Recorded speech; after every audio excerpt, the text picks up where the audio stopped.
Hi 3ds Max enthusiasts. In today's quick tutorial, I'm going to be walking you through the steps for exporting a Revit model into 3ds Max. So to start off, I've just opened up the sample architectural template in Revit. Make sure you're in the 3D view in Revit. So you can do that by just clicking this little house up here. Here we go, and I'm simply going to go to my file and export, and we're going to export it as an FBX.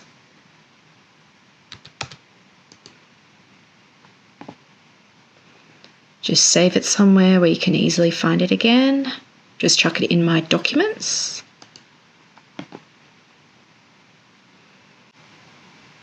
And it looks like we're ready to go, so let's open up 3ds Max. So once we're in 3ds Max, File,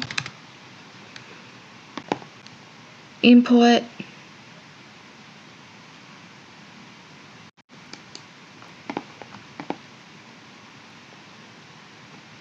go to where we dumped that file before, my documents, and this is the one.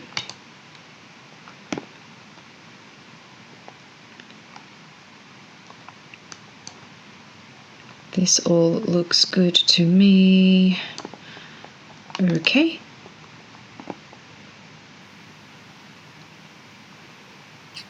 And here is our Revit model, which has been fully imported into 3ds Max. So you can see that the way that I've done it, we've imported all of the families separately. In my next video, I'll show you a different way to go about this. Stay tuned, and don't forget to like, subscribe, and as always, keep on keeping on.